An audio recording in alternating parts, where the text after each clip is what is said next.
And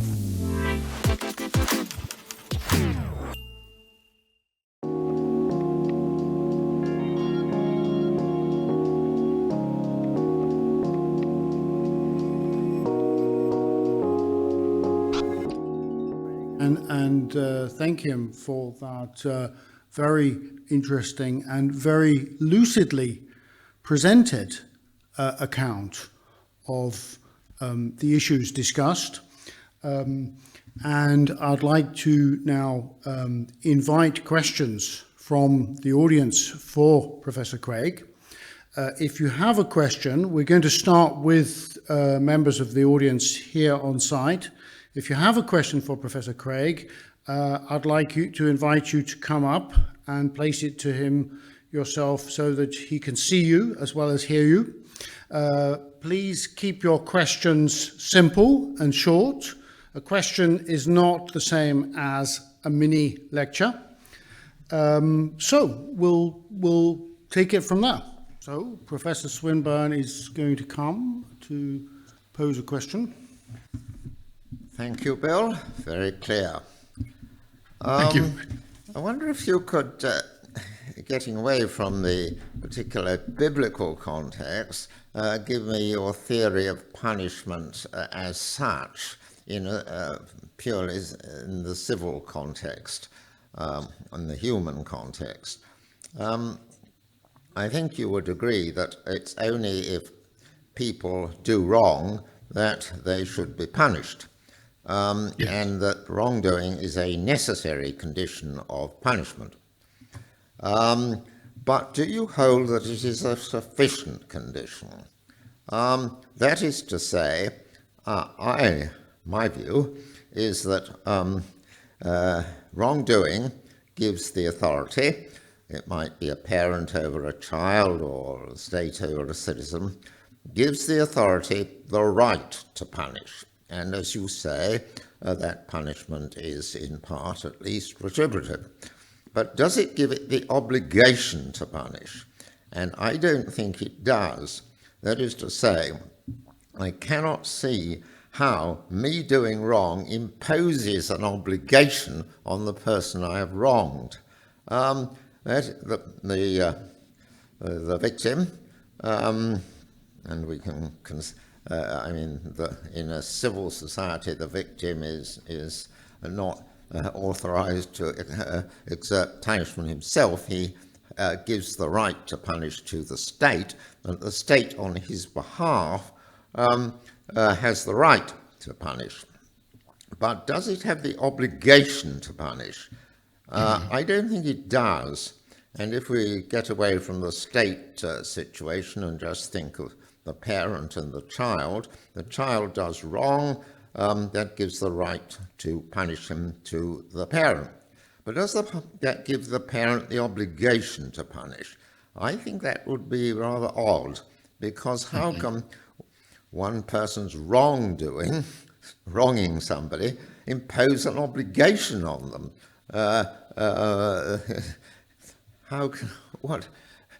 It seems, as it were, unfair to have an obligation imposed on you just by somebody who has hurt you. I think that the authority concerned then has the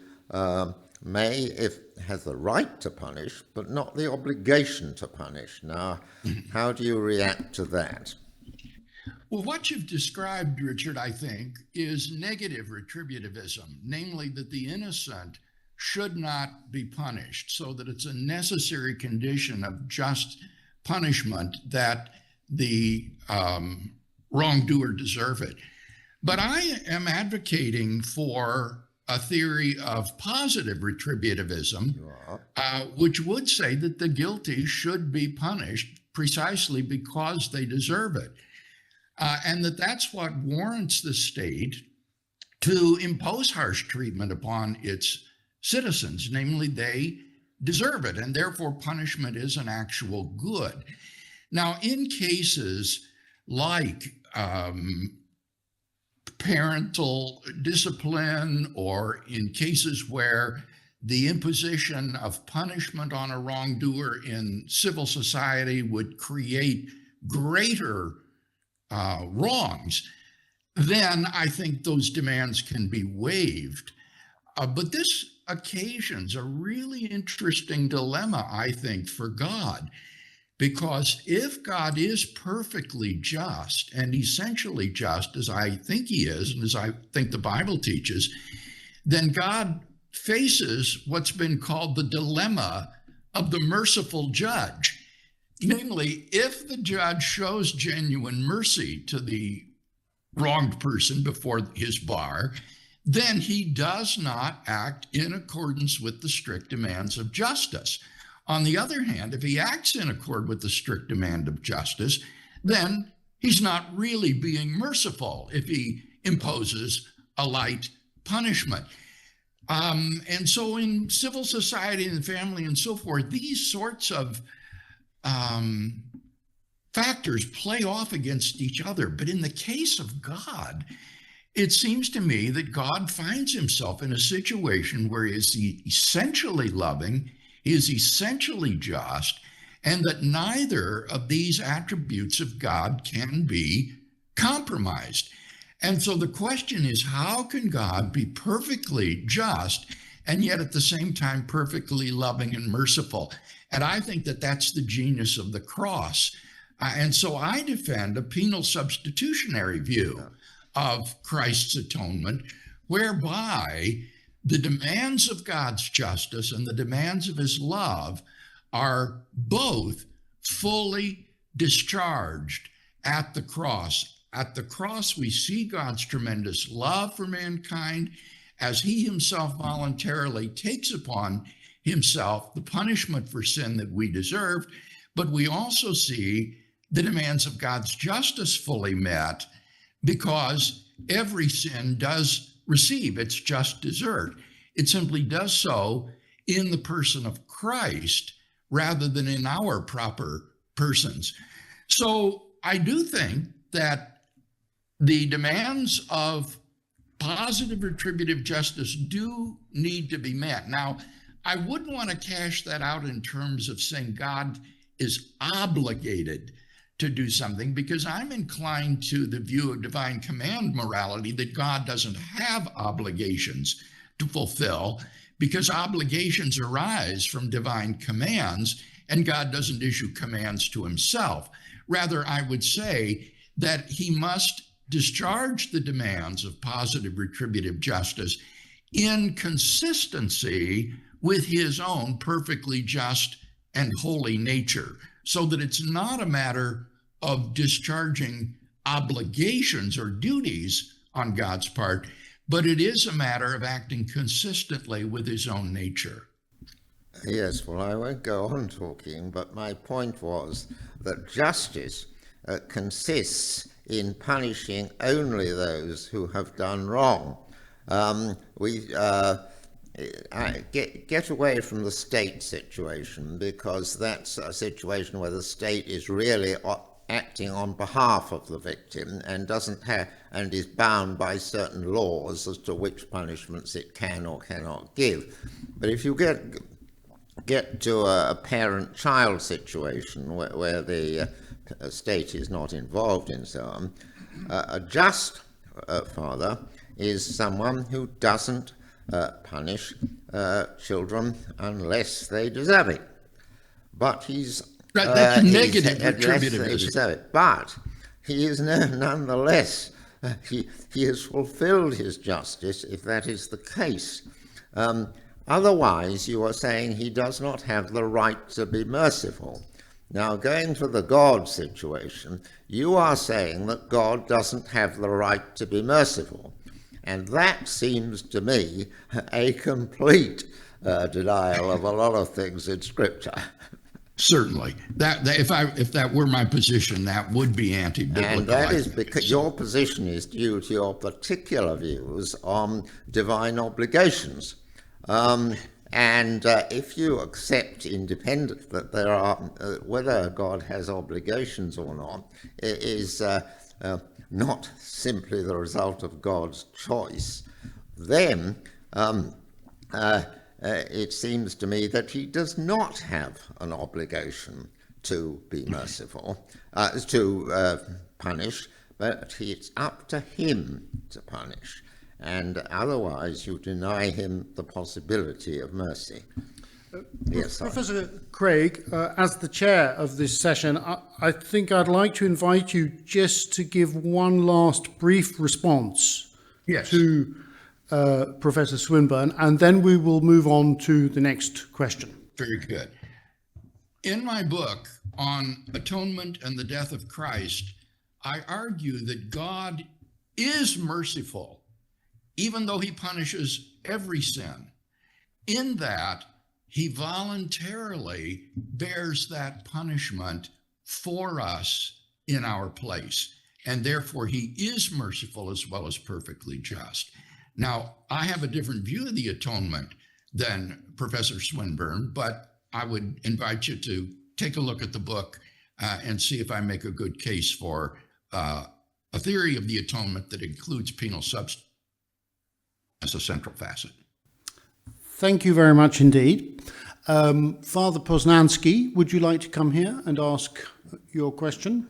Hello, good afternoon. Yes. My name is Jacek Poznański. I'm just wondering, in your talk there was nothing about suffering, but for me punishment is always connected with suffering. When you punish someone, you have to inflict suffering on, so do some evil to a person. So if if justice, retributive justice belongs to the nature of God, God seems to be a wrong, evil doer. I mean, he has to inflict suffering on people, so he has to multiply suffering in the world. Yes, make this world more evil world in some way. Yeah. Is it not a problem for theodicy? In contemporary theories of punishment, punishment is not characterized in terms of suffering, because suffering is subjective. A hardened criminal may not suffer very much from the infliction of a certain punishment, whereas someone who is frail or weak may suffer immeasurably more from the same punishment. And therefore, punishment is not defined in terms of suffering. Rather, it is typically defined in terms of harsh treatment. What justifies the imposition of harsh treatment upon someone? And the answer is that they deserve it. Positive retributivism holds that harsh treatment is justified because the guilty deserve it, and therefore it is a good. It's not evil. It is a good that God inflicts punishment justly upon wrongdoers. So wrongdoers don't suffer, you say, but when they don't well, suffer. I think they do suffer. I do think they do suffer, certainly, especially in hell. But the point is that punishment on the contemporary scene is not typically defined in terms of suffering because of its subjectivity. Rather, it is defined in terms of the imposition of harsh treatment. And that's very intuitive, I think. Otherwise, you would have to impose different sentences on different criminals based upon the subjectivity of how much they suffer. And that's virtually impossible to determine. Rather, the sentence simply has to be equal before the law and not consider the degree to which the person subjectively suffers. Now, having said that, of course, the damned in hell will suffer. They will be eternally separated from God, and that is, as Kinghorn said, the worst possible condition for a human being. Thank you. Good afternoon. My name is Piotr Sikora. Thank you for your interesting paper. I have two questions. One is follows up the previous questions, because if you define punishment in the terms of harsh treatment, how to define a harsh treatment in the context of divine punishment? This is my question. The first question, more philosophical one, and the second is it concerns, I would say,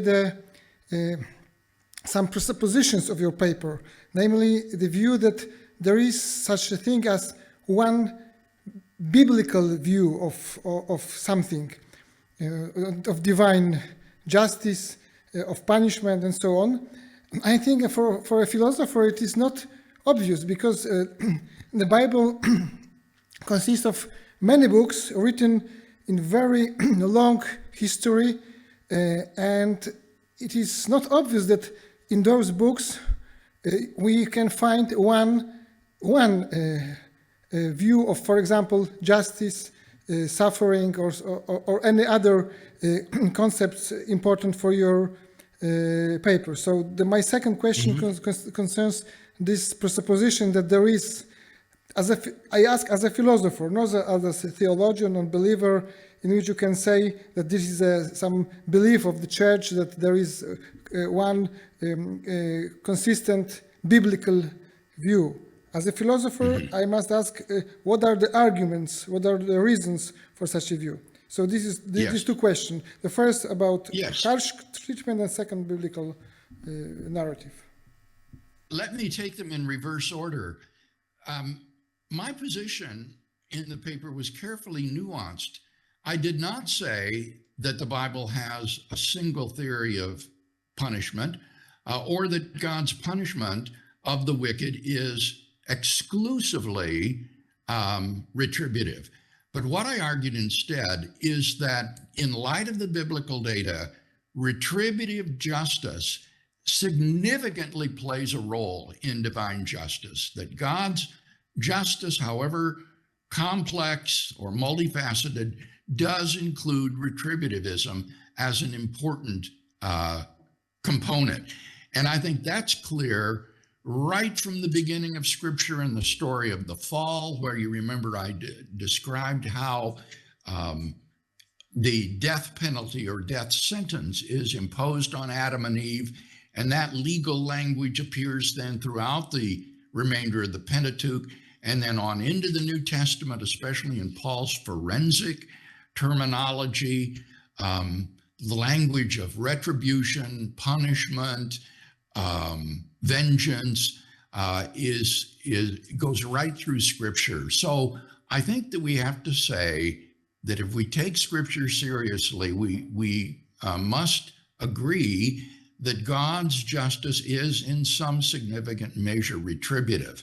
Now, in terms of harsh treatment, as I recall, in contemporary theories of punishment, harsh treatment is not defined in terms of suffering, but it's defined in terms of either withdrawing from the person punished some good that he would otherwise enjoy, or imposing upon him some burden that he would not otherwise have. So the attempt is to characterize harsh treatment not in these subjective terms, but in these more objective terms. And in what aspects you can say about in the theological context, in the context of divine punishment, what this harsh treatment may mean? Well, for example, in certain cases, death is the punishment for sin. God withdraws the gift of life from that person. In other cases, there may be other sorts of goods that are withdrawn from the person. And ultimately in hell, in God's eschatological punishment, what is withdrawn is the experience of the presence of God himself. These people experience divine abandonment. in hell. And so the greatest good in that sense, I think, is withdrawn from them. Thank you very much. Hello, my name is Przemysław. I would like to thank you, Professor, for your lecture and your many books, some of which I have read. And I am aware of your position on the simplicity thesis of the Thomists, and my question will be connected with that subject. As far as I understood you in this lecture, you said at one point that even in the case in which God would not need to show his justice to punish the wicked, God would still be just, because that is his essential nature. God is righteous, which is love and retributive justice. In this case, would it be possible to say that the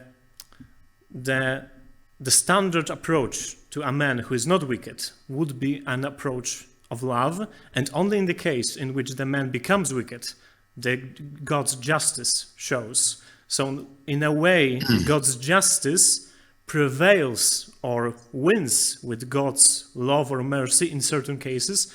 And how would that play with the Thomistic doctrine of simplicity? Because in short, Thomists would not differentiate between God's love and justice in God himself, only add extra, as you well know. Well, it does seem to me that the property of being just and the property of being loving are two very different properties. And this is evident from the fact that we can imagine beings which would exemplify one and not the other. And the one would be a terror to us if God were completely and wholly just, but not loving toward us. So it does seem to me that these are quite distinct attributes that God has. And that is the case even if God's justice is not manifested in punishment, except in possible worlds where creatures sin and therefore deserve punishment. In that case, the justice of God will express itself in actual punishment of wrongdoers. But if there were no wrongdoing, I think God would still be just. But as you say, it wouldn't be manifested in the form of punishment. Okay, thank you very much. In a sense, we could say the same about mercy, that God, in the absence of sinful creatures, is perfectly loving, but his love isn't manifested in the form of mercy, because there would be no one to whom to show mercy. And so in that sense, mercy would be similar. God's love would be essential to him, but his mercy would not. Thank you very much. Or at least his mercy wouldn't manifest his love. Okay, we'll move on to the next question, which actually is from me. All right. I'd like to ask you, Professor Craig,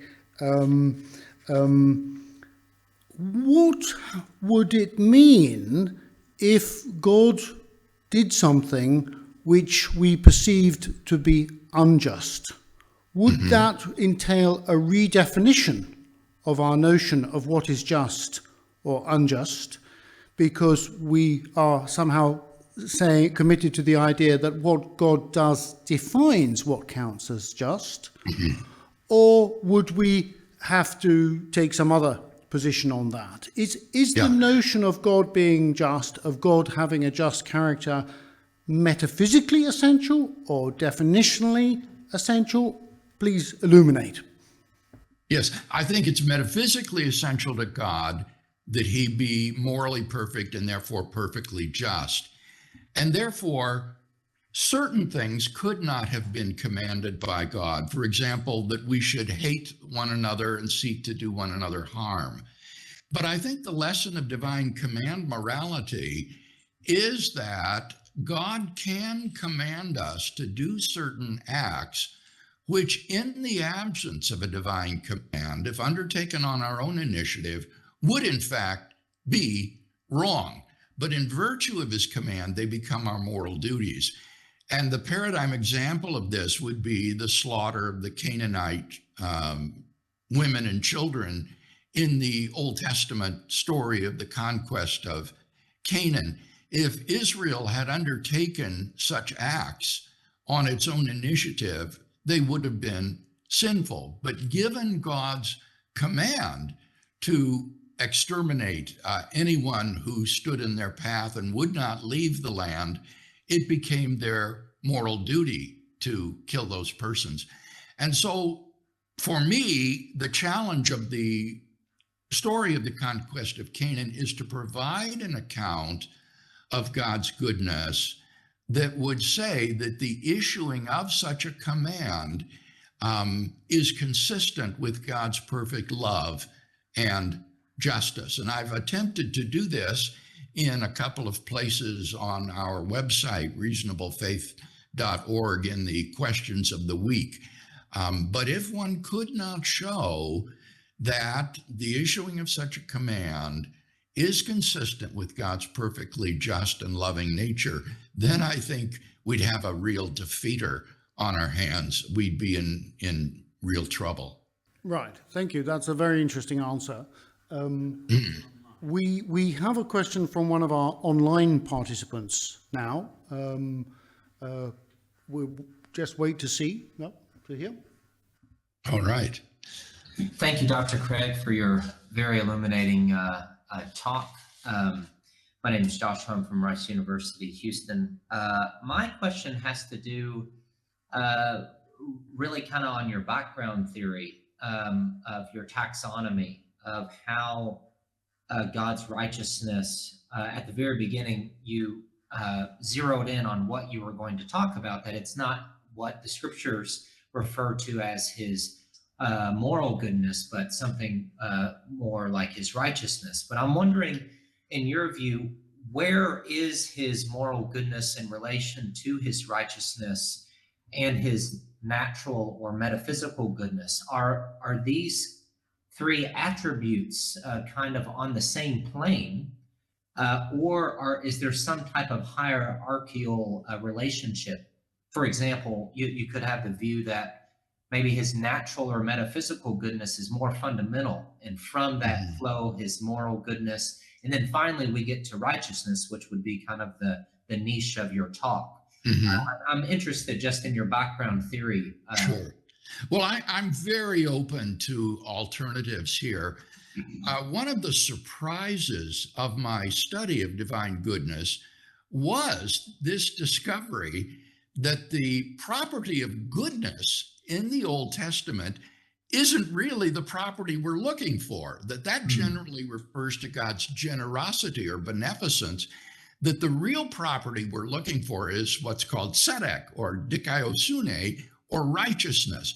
So I would equate the moral goodness of God with this property of righteousness and maintain that it comprises both love and justice. Okay. Now, I'm quite sympathetic to your proposal that perhaps moral goodness is a constituent or an implication or entailment of a higher metaphysical goodness, where God is the greatest conceivable being, a perfect being. And this would entail not only attributes like necessity, aseity, omnipotence, omniscience, but also moral perfection, which I would then equate with his righteousness. Okay. Very, very helpful. Thank you for answering.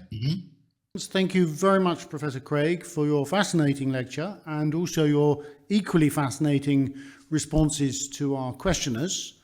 Well, thank you very much. And thank you to all of you questioners who dialogued with me. I've enjoyed very much this conversation and wish you all the best for the remainder of the conference. Thank you. Thank you very much.